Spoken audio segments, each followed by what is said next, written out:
প্রতিষ্ঠার পর বাংলাদেশ জামায়াতে ইসলামী ইতিহাসের সবচেয়ে দুঃসময় কাটিয়েছে গত দেড় দশক।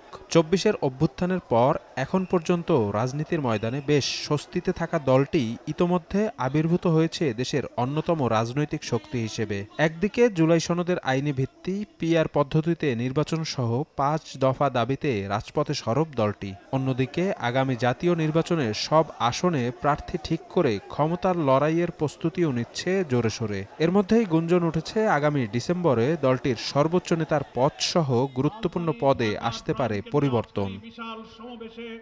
জামায়াতের সর্বোচ্চ নীতি নির্ধারণী পদ দলটির আমির। গঠনতন্ত্র অনুযায়ী সারা দেশে থাকা দলটির রুকন সদস্যদের ভোটে ৩ বছরের জন্য নির্বাচিত হন একজন আমির। তিনিই পরবর্তীতে কেন্দ্রীয় মজলিসে শুরার সদস্যদের পরামর্শক্রমে নায়েবে আমির, সেক্রেটারি জেনারেল, সহকারী সেক্রেটারি সহ নির্বাহী দায়িত্বশীল পদগুলোতে দলের নেতাদের দায়িত্ব দিয়ে থাকেন। বর্তমানে আমির পদে দ্বিতীয়বারের মতো দায়িত্ব পালন করা ডাক্তার শফিকুর রহমানের মেয়াদ শেষ হবে ডিসেম্বরে।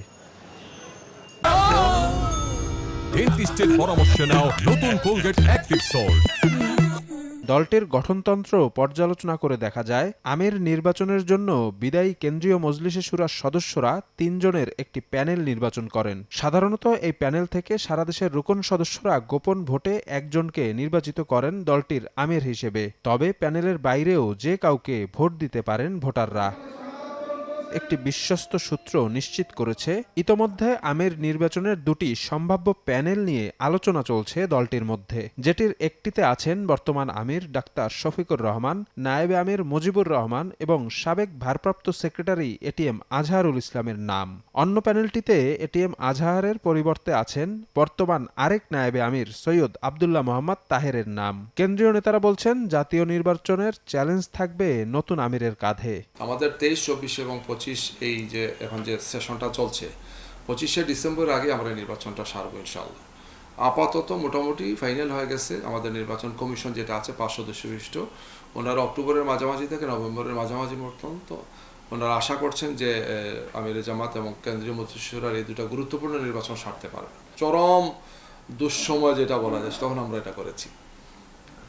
এখন তো এটা স্বাভাবিক, কোনো অসুবিধা নেই। এই টার্মটাই শেষ হচ্ছে এবং টার্মটা ২৬, ২৭, ২৮ যেটা আরম্ভ হবে, এটা মূলত ২৫শে ডিসেম্বর আগে এটা কমপ্লিট হবে।